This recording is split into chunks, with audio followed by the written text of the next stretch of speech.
Don Evaristo, a widowed and weary father, lives humiliated in his millionaire son's house. His daughter-in-law, Camila, calls him a nuisance, forbids him from sitting at the table, and treats him with contempt in front of everyone. No one deserves such abuse, least of all a father who gave everything.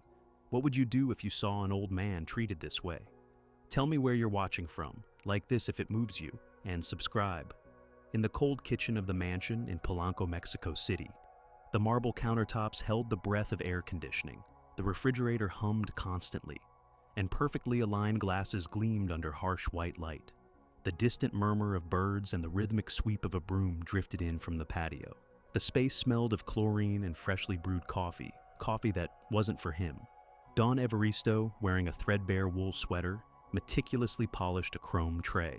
His weathered hands moved in small, careful circles over the metal. The sandals on his feet did little to shield him from the cold floor.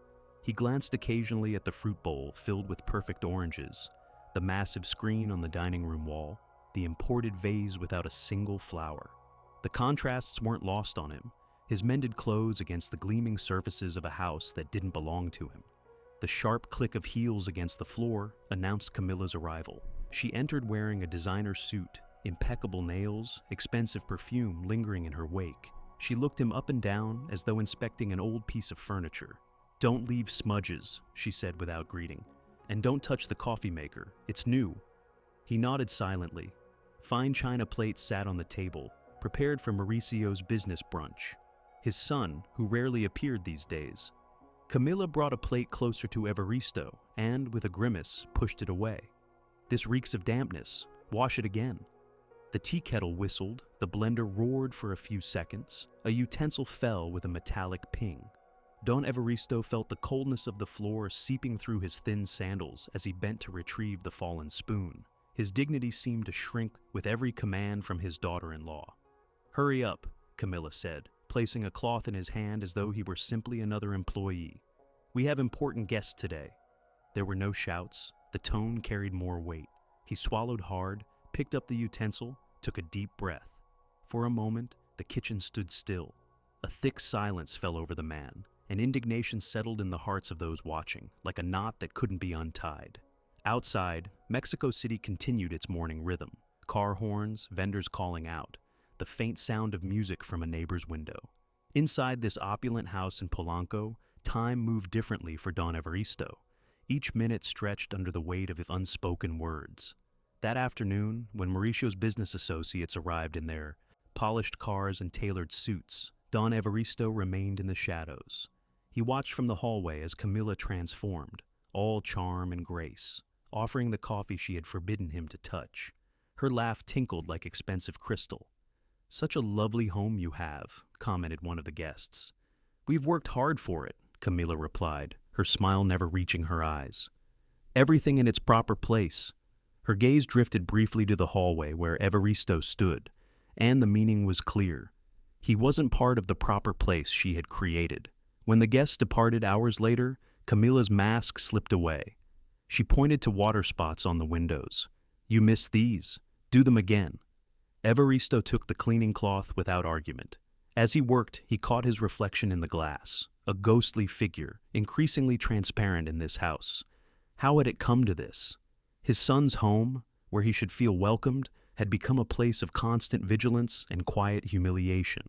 Later that evening, Evaristo sat alone at the small table in the corner of the kitchen, eating leftovers from the brunch. The food was cold, but his thoughts were colder. Through the open kitchen door, he could see Camilla sitting with Mauricio in the living room, her head on his shoulder, speaking softly into his ear. Mauricio nodded, distracted by his phone, only half listening. 8-year-old Santi appeared in the kitchen doorway, barefoot and in pajamas. His small face brightened at the sight of his grandfather. "Abuelo," he whispered, padding across the floor and climbing into Evaristo's lap. "Can I have cookies?" Evaristo smiled, his first real smile that day. "Your mother might not approve." "She's busy talking to Dad," Santi said, his small hand reaching for Evaristo's weathered one. "You smell like bread. I like it." For a brief moment, warmth returned to Evaristo's world. He held his grandson close, remembering when Mauricio had been this small, when their little home in Puebla had been filled with laughter and the smell of fresh tamales. Back then, there had been less money, but more dignity. Just one cookie, Evaristo whispered, reaching for the jar on the counter. Our secret. Santi's eyes sparkled as he took the cookie. I love secrets with you, abuelo. From the doorway, Juana, the domestic worker, watched silently. Her eyes met Evaristo's, and a silent understanding passed between them. Later, when Camila had gone upstairs, Juana quietly placed a cup of coffee before him, in one of the good cups. You deserve better, Don Evaristo, she whispered before slipping away. Evaristo warmed his hands around the cup, feeling the burn in his throat as he swallowed quickly. These small kindnesses, from Santi, from Juana, were what kept him going. That, and the worn rosary in his pocket, the one that had belonged to his Luz. In the quiet of the kitchen, his fingers found the familiar beads, and he closed his eyes, whispering a simple prayer for strength for his son, for this house that didn't yet feel like home. The night deepened, the expensive appliances hummed in the dark kitchen. Don Evaristo climbed the stairs to his small room at the far end of the hallway, carrying the weight of another day, along with the hope that tomorrow might be different. Before Polanco, there were dawns in the neighborhood of Sonaca, Puebla. The air there smelled of corn masa, wood smoke, and possibility. Don Evaristo would rise before the sun, the darkness still thick around him, as he prepared his tamales and atole. The pot always seemed too large for his hands, yet he managed it with practiced grace. He would return home with his apron warm from steam and his heart full, knowing he had earned enough to buy his son's school notebooks. Evaristo had been many things in his life: a bricklayer with calloused hands, an occasional baker who could coax perfect rolls from stubborn dough, a loader at the market who knew how to balance crates of produce on his shoulders. But above all, he had been a father, the kind who measured success not by possessions, but by his son's smile. He had lost Luz, his wife, during a winter that smelled of hospital disinfectant and silence. Since then, he carried a worn rosary in his pocket. The beads had lost their shine, the wooden cross smoothed by years of worried touches. This rosary was both memory and promise, that the sacrifice had not been in vain. Mauricio, his son, had become the pride of the neighborhood. Scholarships, university, businesses that flourished like desert plants after rain, unexpected and miraculous. When Mauricio bought the house in Polanco, he had said, "There will always be a place for you here, Pa." And there had been, until Camila installed her rules, her order, her magazine-perfect smile. Now, sitting on the edge of his bed in the small room at the end of the hallway, Evaristo ran his fingers over the rosary beads. The morning light filtered through thin curtains, painting patterns on the floor. He could hear the house awakening, Camila's heels, Mauricio's voice on the phone, Santi's cartoons playing softly. He belonged and didn't belong, like a book placed on the wrong shelf. A soft knock interrupted his thoughts. Juana stood at the door, a coffee cup in hand. "Buenos dias, Don Evaristo," she said, her voice low. "I brought you this before the señora comes down." He accepted the cup with a nod of thanks. Juana had become an unexpected ally in this cold house. She fought for him with small gestures, coffee served in a discreet cup, bread wrapped in an embroidered napkin, a kind word whispered in passing. "How are your hands today?" she asked, noticing the redness from yesterday's harsh detergents. "They've seen worse," he replied with a small smile. "Thank you, Juana." After she left, Evaristo sipped the coffee slowly, savoring its warmth. Outside his window, gardeners tended to the manicured lawn. He watched them work, reminded of his own days of physical labor. There was honor in it, a truth Camila would never understand. Voices drifted up from downstairs. Camila was giving instructions for the day, her tone sharp and efficient. Mauricio's deeper voice answered briefly before the front door closed. Always leaving his son. Always somewhere else to be. Evaristo finished his coffee and prepared to face the day. He put on his cleanest shirt, patched at the elbow but dignified, and tucked the rosary safely in his pocket. The beads clicked softly against a folded photograph of Luz, smiling in her Sunday dress outside their small Puebla home. Downstairs, Santi sat at the kitchen counter, spooning cereal into his mouth while playing with a toy car. His face brightened when he saw his grandfather. "Abuelo, come see what Dad bought me yesterday." He held up a complex-looking remote control car. Evaristo admired it properly, asking questions that made Santi beam with pride. These moments with his grandson were the sweetest part of his days in Polanco. Santi, with his innocent eyes and quick laugh, saw no difference between designer clothes and patch sweaters. To him, his abuelo was simply abuelo, smelling of bread and telling the best stories. "Can we play in the garden later?" Santi asked, hope coloring his voice. "If your mother allows it," Evaristo answered carefully. "Allows what?" Camila entered the kitchen, her phone pressed to her ear, free hand waving impatiently for Santi to clear his dishes. "To play with abuelo in the garden," Santi said, sliding off his stool. Camila covered the phone with her hand. "Not today. Evaristo has to clean the patio furniture for tomorrow's gathering." Her eyes flicked dismissively to the old man. "All of it needs to be spotless." Santi's face fell, but he knew better than to argue. Evaristo gently squeezed his grandson's shoulder. "Another day," he promised softly. After Santi left for school and Camila retreated to her home office, Evaristo made his way to the patio. The furniture, expensive wicker with plush cushions, waited in silent accusation. There were 12 chairs, 3 tables, and countless decorative items. His back already ached at the thought of the hours ahead. Juana appeared with cleaning supplies. "I'll help when she's on her conference call," she whispered, setting down the bucket. Evaristo began his work, methodically wiping down each surface. The sun beat down on his neck, but he worked without complaint. As his hands moved automatically over the furniture, his mind wandered back to Puebla, to the small bakery where he had sometimes helped. He could almost smell the sweet bread, hear the friendly arguments over football matches, feel the simple camaraderie of people who respected each other regardless of what they owned.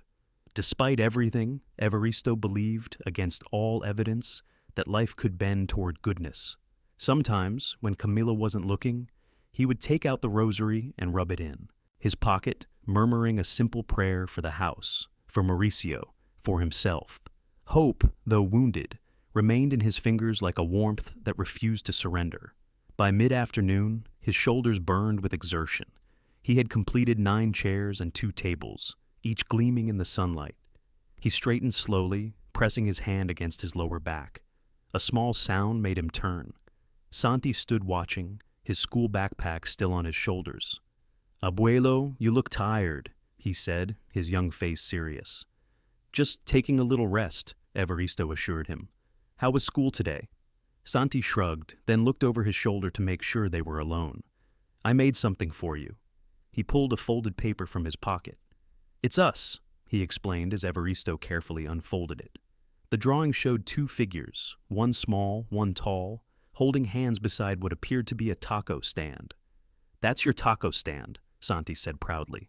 "Like in your stories about Puebla." Evaristo's throat tightened. "It's beautiful," he managed. "I'll keep it safe." "Mom says your stories are just silly old tales," Santi whispered. "But I think they're real." "They are real," Evaristo confirmed softly. "All of them." Later, when the furniture was finished and his body ached with exhaustion, Evaristo carefully placed Santi's drawing between the pages of his worn Bible. Alongside it, he kept the other treasures, the photograph of Luz, a pressed flower from her funeral, Mauricio's first school award, small testaments to a life that mattered, even if Camila's cold eyes couldn't see its worth. That night, as he lay in bed listening to the unfamiliar sounds of this wealthy neighborhood, Evaristo held the rosary and whispered the familiar prayers. Each bead passed through his fingers brought comfort, a tactile reminder of faith and endurance. The last thought before sleep claimed him was not of Camila's harsh words or the ache in his hands, but of Santi's drawing with its taco stand and 2 figures standing tall together in the sun. The week grew harsher as summer heat settled over Mexico City. Camila had assigned Evaristo to clean the entire patio until it shines. The detergent burned his skin, and the bristles of the brush carved furrows into his palms. By midday, his knees ached from kneeling on the hard stones, scrubbing at stains that had been there long before him. At lunchtime, while the family ate grilled chicken with roasted vegetables and fresh salad, Camila left a plate aside for Evaristo, cold beans and overcooked rice. "That's all there is," she said, checking her watch as though his mealtime was an inconvenience in her schedule. He ate standing near the sink, careful not to make noise with his fork against the plate. Evaristo was losing weight. His jacket hung loose around his shoulders, and his skin had grown papery and dry under the relentless work and poor nutrition. The mansion seemed larger at night, the hallways longer, the living room emptier, as if it breathed only for others. His small room at the end of the hallway had become both sanctuary and prison. On Wednesday afternoon, as Evaristo polished silver that hardly needed polishing, he overheard Camilla on the phone in the study. The door was ajar, her voice crisp and clear. "I can't live with that old man anymore. Either he goes to a nursing home, or I go, and you choose." The silence that followed, Mauricio on the other end, felt like a wall being built. Then, her voice again, low and cutting. "As long as that old man is here, there's no peace in this house." Evaristo froze, the polishing cloth still in his hand. The silver sugar bowl reflected his face in fragments, the weathered skin, the eyes that had seen too much, the mouth pressed into a line of endurance. He thought about returning to Puebla, but where would he go? The neighbors had moved, the old bakery had closed, his small house had been sold years ago to pay for Luz's medical bills.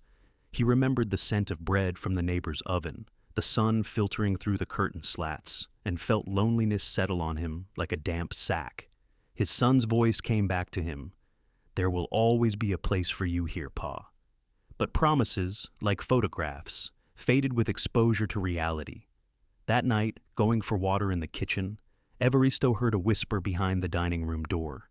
Santi, holding a flashlight, sat cross-legged on the floor in his pajamas. "Abuelo," the boy whispered, "don't cry." His small face was solemn in the flashlight's glow. "I saw you eating standing up." Evaristo quickly wiped his face. "It's nothing, mijo, just an old man being tired." But Santi's eyes held a wisdom beyond his 8 years.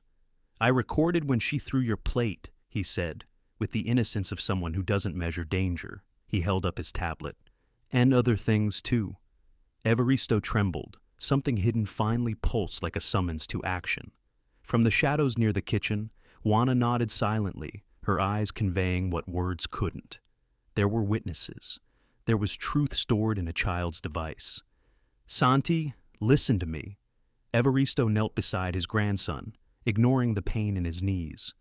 "You need to be careful. Your mother isn't nice to you," Santi finished, his young voice firm. "And Dad doesn't see."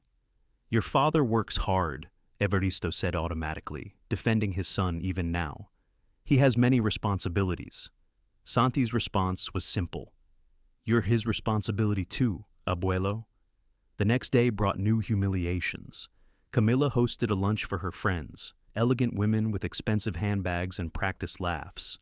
Evaristo was instructed to remain out of sight, but when a wine glass was knocked over, Camilla called for him as though summoning a servant. "Clean this up immediately," she commanded, not looking at him as he entered the dining room. Her friends watched with mild curiosity as the old man knelt to wipe the red or wine from the pristine floor. One of the women, younger than the others, with kind eyes, tried to help, but Camilla stopped her with a touch on the arm. "Don't bother, it's what he's here for." The words cut deeper than any physical pain. Evaristo kept his eyes down, focusing on the task, but his hands shook slightly. He could feel the women watching, their silence complicit. When he finished and turned to leave, the kind-eyed woman whispered, "Thank you, Señor." It was a small thing, 3 words, yet they felt like the first rainfall after drought. Evaristo nodded gratefully before retreating to the kitchen. That evening, Mauricio came home earlier than usual. Evaristo heard his son's voice in the entryway and felt a flutter of hope. Perhaps today they might talk, really talk. But Camilla intercepted Mauricio first, her voice honey-sweet as she detailed the day's social success. From his position near the laundry room, Evaristo watched them, his son's tired smile, Camilla's possessive hand on his arm. When had Mauricio started looking through him instead of at him? When had conversations become brief exchanges of pleasantries rather than the deep talks they once shared? Evaristo retreated to his room, unable to bear the charade any longer. There, he took out the rosary and the photograph of Luz. "What would you do?" he whispered to her smiling image. "You were always the brave one." A soft knock interrupted his thoughts. Juana stood at the doorway, her face grave. Don Evaristo, she said quietly, I've been keeping a record. She opened her hand to reveal a small notebook. Dates, incidents, things I've witnessed. She hesitated. And I'm not the only one. Miguel, the gardener, has seen how she speaks to you. Rosa, who cleans for the neighbors, has heard things through open windows. Evaristo stared at the notebook, emotions warring within him, pride pushed against the need for justice. Juana, I can't. It's not for you, she interrupted gently. It's for Don Maurizio. He needs to know. And for Santi, who loves you and sees everything. The next morning, Evaristo found Santi waiting for him in the kitchen.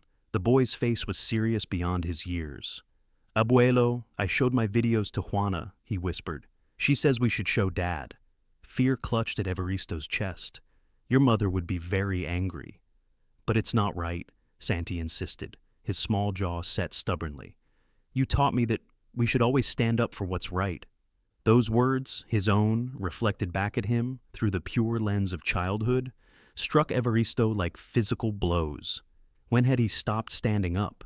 When had endurance replaced dignity? Later that day, as he cleaned windows that overlooked the garden, Evaristo saw Camila and Mauricio arguing by the pool. Their gestures were sharp, their faces tense. He couldn't hear the words, but he recognized the pattern. Camila's aggressive stance, Mauricio's defensive posture, then his eventual surrender. Always surrender. That night, Evaristo couldn't sleep. The weight of decisions pressed upon him. Should he speak up or continue in silence? Risk his place in this house or preserve what little dignity he had left? The rosary beads slipped through his fingers as he prayed for guidance. A sound outside his door startled him. Juana stood there, her face pale in the dim hallway light. Don Evaristo, she whispered urgently. Senora Camila is talking to a director of a nursing home. I overheard on the phone. She's making arrangements for next week. The words fell like stones. Next week? So soon. What about Mauricio? He asked, his voice barely audible. She says he's agreed, Juana replied, her eyes full of sorrow. But I don't think she's told him everything. Evaristo sat heavily on his bed. Thank you for telling me, Juana. After she left, he remained motionless, staring at the wall. The photograph of Luz seemed to watch him from the nightstand, her eyes asking questions he couldn't answer. What kind of father was he now? What example was he setting for Santi? He thought of his grandson's videos, of Juana's notebook, evidence of truth that could no longer be ignored. In the darkness of his room, with the rosary wrapped around his fingers, Evaristo made a decision. Not for himself, he had endured worse than Camila's cruelty, but for his son, who had lost his way, and for his grandson, who was learning what it meant to be a man by watching how men were treated. Enough, he whispered to the empty room, the word both prayer and promise. Enough now. Outside, Mexico City's lights glittered beneath a sliver of moon. Inside, an old man's resolve hardened into certainty. The time for silence had passed. Sunday arrived with unexpected changes. Mauricio returned from his business trip earlier than planned, his face lined with exhaustion, but his eyes alert. The sound of his car in the driveway sent Camila's heels clicking rapidly across the marble floor. She wanted to arrange everything perfectly before he entered. The living room staged like a photograph from a luxury magazine. The imported vase gleamed on its pedestal. Expensive candles released their subtle fragrance, and not a single crumb marred the glass coffee table. Camila smoothed her hair and practiced her smile, the one that had won over Mauricio's business partners and social circle, the one that hid everything. Upstairs, Santi clutched his tablet against his chest, his small fingers white with tension. He had been waiting for days, gathering courage, rehearsing what he would say. Through his partially open door, he watched his father's arrival with the serious expression of a child carrying too heavy a burden. Juana positioned herself near the kitchen entrance, her notebook tucked into her apron pocket. Her eyes met Evaristo's briefly as he entered slowly from the garden, his hands raw from scrubbing the outdoor furniture. The old man moved cautiously, his shoulders slightly stooped, but his back straighter than it had been in weeks. Something had changed in him, a decision made in the quiet hours of the night. Amor! Camila's voice rang with practiced warmth as she embraced Mauricio. You're early. We weren't expecting you until tonight. The meeting ended sooner than expected, Maurizio replied, setting down his briefcase. His eyes scanned the perfect room, then settled on his father, standing quietly by the doorway. "Papa, how are you?" Before Evaristo could answer, Camilla interjected smoothly. "We've had some domestic inconveniences this week, but nothing important." Santi appeared at the top of the stairs, still clutching his tablet. His eyes locked with his grandfather's for a moment, and Evaristo gave an almost imperceptible nod. "Dad," the boy called, his voice smaller than usual. "Can I show you something?" Camilla's smile faltered slightly. "Santi, your father just got home. Let him rest a bit." "It's important," Santi insisted, descending the stairs with careful steps. Maurizio looked between his wife and son, sensing the tension. "What is it, Miko?" The family gathered in the living room, the perfect setting now charged with unspoken words. Santi sat beside his father on the sofa, while Camilla perched on the armrest, her hand possessively on Maurizio's shoulder. Evaristo remained standing, his weathered hands clasped in front of him. "I have videos," Santi said simply, his young voice steady despite his trembling fingers as he unlocked his tablet. "Videos of what?" Maurizio asked, his brow furrowed. Instead of answering, Santi pressed play. The screen showed the kitchen, Camilla lifting a plate and letting it drop near Evaristo's feet. "Pick it up. You're good for something at least," her voice rang clearly from the device. Her brief, sharp laugh followed, along with a disgusted "oog" uttered like a knife thrust. The silence that followed in the living room was heavier than any shout. Maurizio stared at the screen, then at his wife, then at his father. "Is this real?" he asked, his voice hollow with disbelief. Camilla's face drained of color. "It's taken out of context," she began. "He had dropped food everywhere. I was just—" "There's more," Santi interrupted, his finger hovering over the screen. "From different days." Juana stepped forward, something in Santi's courage giving her own. "And I have records," she said, pulling out her small notebook. "The separate meals, the cleaning tasks that are too much for his age, the threats."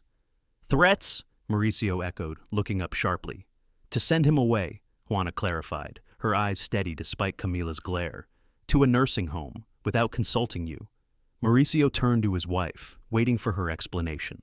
Camilla's composure slipped further, her carefully constructed facade cracking at the edges. "You don't understand the pressure," she said, her voice rising. "This house, your business events, our social standing, having him here complicates everything. He doesn't fit Maurizio. He never has." Evaristo stood straighter, his face illuminated with an ancient dignity. He didn't raise his voice. He simply straightened his shoulders. "I didn't come here to be in the way," he said quietly. "I came because my son told me there is a place for you here." Maurizio swallowed hard, Adam's apple bobbing with emotion. The truth struck him with physical force, but also returned something he had lost: clarity. He set Santi's tablet carefully on the coffee table, then stood up. His movements were measured as he took out his phone, scrolled through contacts, and wrote a brief message to his lawyer requesting an urgent consultation. Then, with remarkable calm, he established boundaries. "In this house, no one humiliates my father. No one." His voice wasn't loud, but it carried the weight of absolute certainty. "No one," he repeated, looking directly at Camilla. Something shifted in the atmosphere, as if a window had been thrown open after years of being sealed shut. Fresh air rushed into the room, changing everything in its path. Evaristo felt his throat tighten with emotion. How long had he waited to hear those words? How many silent meals and whispered insults had he endured?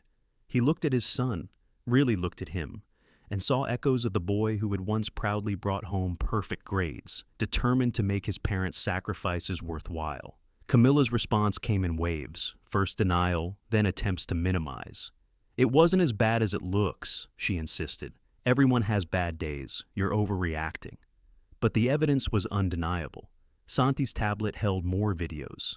Camilla instructing Evaristo to eat in the laundry room when guests were expected. Camilla criticizing his clothes as embarrassing when neighbors visited. Camilla telling him that his stories of Puebla were depressing and should not be shared with Santi.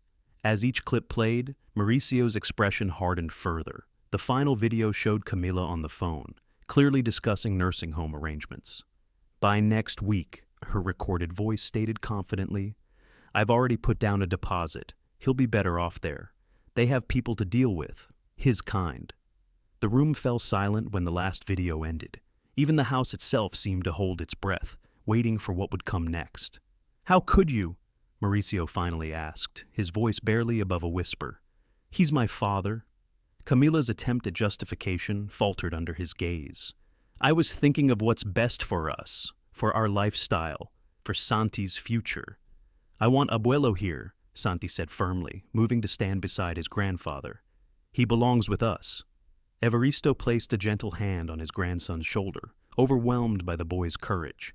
After all these months of humiliation, the truth had finally emerged, not through his own complaints, but through the clear eyes of a child who recognized injustice. When he saw it, Mauricio looked at his father, then at his son, and finally at his wife. The decision wasn't difficult, merely painful. You need to leave, Camila, he said quietly. Tonight. We'll discuss arrangements tomorrow with the lawyers. The air changed again, this time with the unmistakable scent of justice beginning to bloom. The following day, Mauricio gathered everyone in the dining room. The morning light streamed through floor-to-ceiling windows, illuminating the polished wood of the table where Santi, Juana, the building manager, and two neighbors who had heard previous arguments sat waiting. The atmosphere was solemn, but charged with purpose. Camila had spent the night in a hotel, her designer luggage packed hastily, her protests about overreaction falling on deaf ears. Now she sat rigidly at one end of the table, wearing an expression that wavered between indignation and calculation. Her attorney, a sharp-featured woman with immaculate credentials, sat beside her, taking meticulous notes. Mauricio connected Santi's tablet to the large screen on the wall. Before we begin, he said, his voice steady despite the dark circles under his eyes, I want everyone to understand why we're here. The scenes played without embellishment or commentary. Evaristo kneeling to clean spills while guests watched. Camila's dismissive instructions. The cold meals served separately. The nursing home phone call.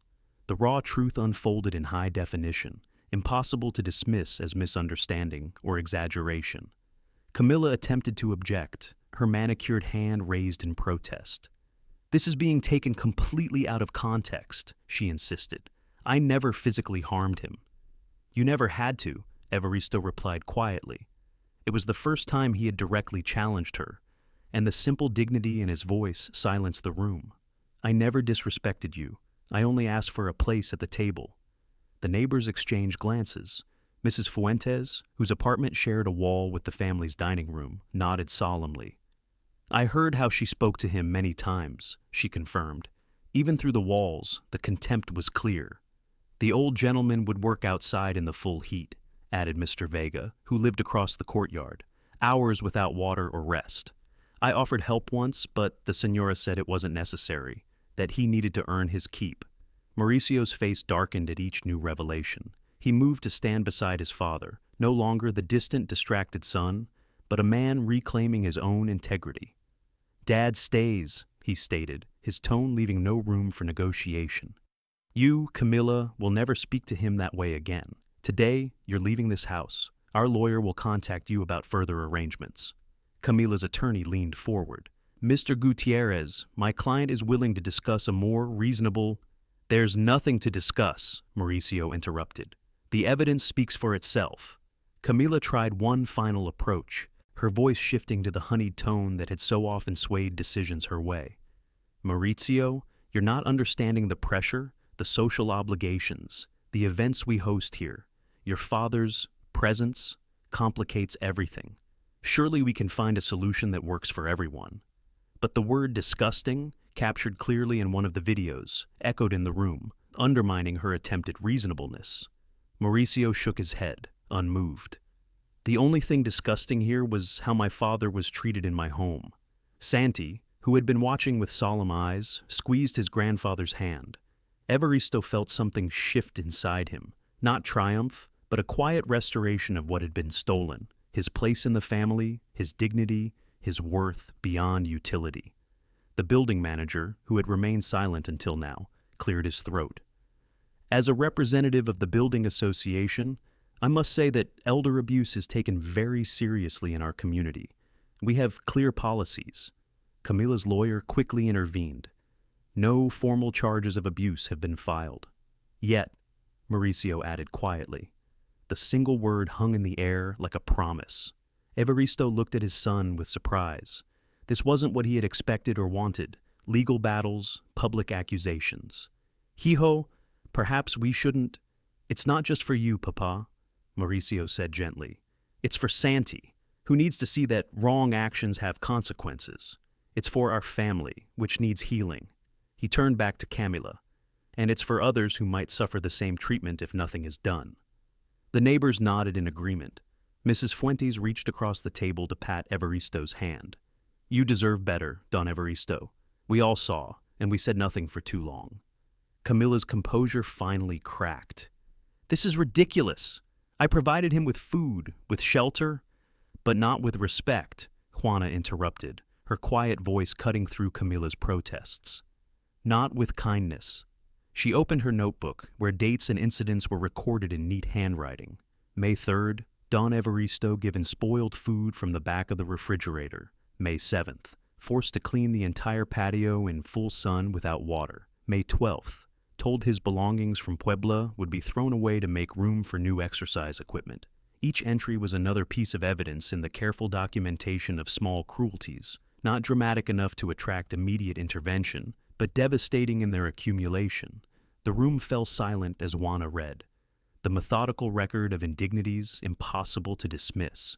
When she finished, Mauricio turned to his wife's lawyer. My father will remain in his home, my home. Camila will leave today.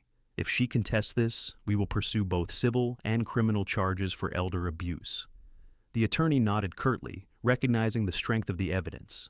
My client will collect her personal belongings and comply. We expect fair treatment in the divorce proceedings. Fair treatment, Mauricio repeated, the irony not lost on anyone present. Something my father wasn't afforded. Camila stood, her designer dress seemingly weightier than before, her posture no longer radiating the easy confidence of someone who controlled the room. This isn't over, she said, but the threat sounded hollow. It is for today, Mauricio replied simply. Juana quietly brought in a suitcase that had already been packed, clothing and personal items neatly arranged, as if she had anticipated this moment. No one questioned how she knew which items to include or why the suitcase had been ready. The domestic worker's small act of preparation spoke volumes about her certainty that justice would eventually arrive. After Camila left with her attorney, a different atmosphere settled over the house. The air conditioning no longer felt too cold. The light seemed warmer. Evaristo sat at the head of the table, not by rank, but by reparation. Mauricio poured 2 cups of coffee and placed one before his father. Their eyes met over the steam rising from the cups. I'm sorry it took me so long to see, Mauricio said, his voice thick with regret. Evaristo shook his head gently. You saw when it mattered most. Santi climbed onto his grandfather's lap, seeking the comfort of his embrace. Is Mama coming back? He asked, his young voice conflicted. Not today, Mauricio answered truthfully. We need to work some things out first.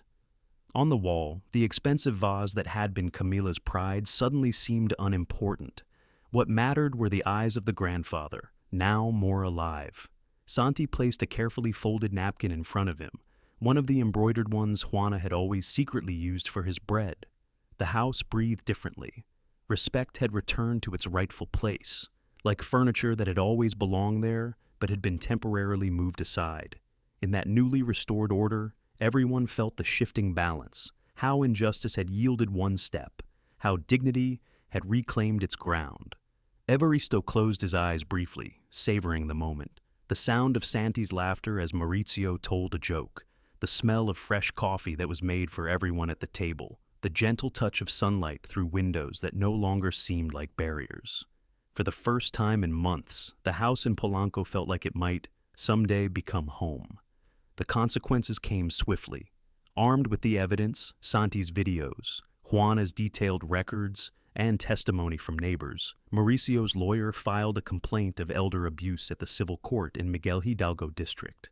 The morning of the hearing arrived with surprising clarity. The The sky over Mexico City unusually blue after overnight rain had washed away the smog. Evaristo wore his best shirt, freshly ironed by his own hands, and the one good pair of pants Mauricio had insisted on buying him. His rosary remained in his pocket, a familiar comfort against his fingers. As they drove to the courthouse, Mauricio explained what would happen, his voice gentle but firm. "It's not about punishment, Papa," he said, navigating through the morning traffic. "It's about setting things right." Evaristo nodded, watching the city pass by his window. Part of him still wondered if this was necessary, if private forgiveness might have been enough. But another part, the part that remembered Santi's face when he showed those videos, understood that some wrongs needed to be named aloud. The hearing room was smaller than Evaristo had imagined, wood-paneled and formal. Camilla sat with her attorney on one side, her appearance impeccable as always, though something about her seemed diminished. The social circle that had once admired her for her elegant events now watched from the gallery, their expressions ranging from curiosity to judgment. The fall from grace was visible in the distance people kept, the absence of supportive touches, the whispered comments behind hands. Witnesses came forward one by one. Juana spoke with quiet dignity about what she had observed. The building manager presented the complaint filed by other residents. Miguel, the gardener, described how Evaristo had been made to work in unsafe conditions. The most powerful testimony came from the neighbors, whose status in Polanco society gave weight to their words. Mrs. Fuentes described hearing Camila through the walls. "She spoke to him as if he were less than human. I heard her tell him that his presence lowered the tone of their home." Mr. Vega recounted seeing Evaristo working in the garden without water or shade. "When I offered him my hat, the señora came out and said he didn't need it, that he was accustomed to such conditions." Throughout the testimonies, Evaristo sat with his eyes forward, neither vengeful nor cowering. His weathered hands rested on his knees, steady and sure. This wasn't about shame, his or Camilla's. It was about truth finding its voice. When the videos were played, the room fell silent.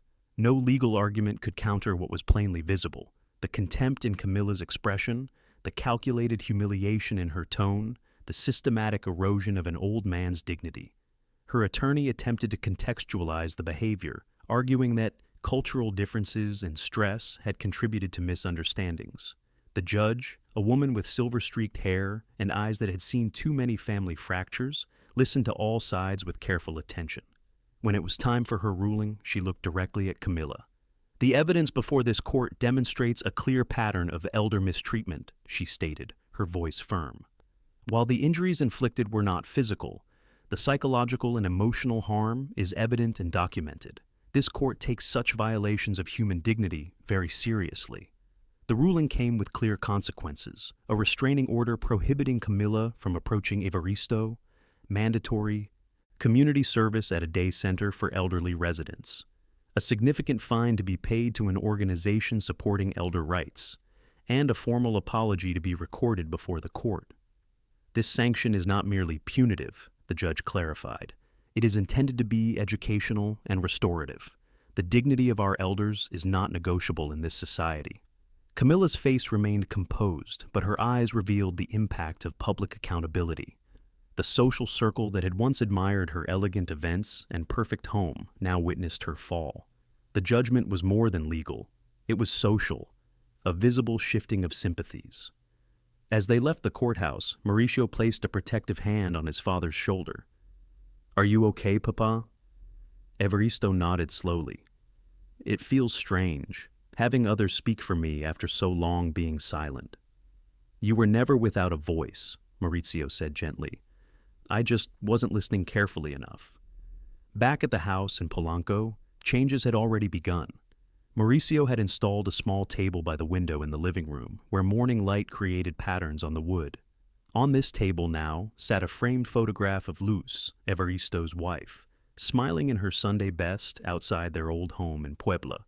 Evaristo placed his rosary beside it, no longer hiding it in his pocket. "Forgive me for not seeing sooner," Mauricio said, his voice thick with emotion. "Son," Evaristo replied, squeezing his hand, "a heart that awakens is worth more than 100 that remain asleep." Santi joined them, sitting between the two men. Juana served sweet bread on a plate. The same embroidered napkins now used openly and with pride. Outside, vendors called their wares in the distance. Inside, peace sounded like shared breathing, like barriers dissolving. 2 weeks later, the required apology took place. Camilla arrived at the courthouse alone, her attorney having prepared her statement carefully. She spoke the formal words without emotion, acknowledging the mistreatment, accepting responsibility for her actions, committing to the ordered community service. The apology was correct but mechanical. Reconciliation would require more than court-ordered words. Real healing would take its own time, following its own path. What mattered more was what happened afterward. Mauricio had begun bringing his father to business events, introducing him with obvious pride. "This is my father, who sold tamales at dawn so I could study," he would say, watching understanding dawn in his colleagues' eyes. Evaristo shared stories of old Puebla with Santi, who recorded these tales, not secretly this time, but with permission, creating a digital archive of his grandfather's memories.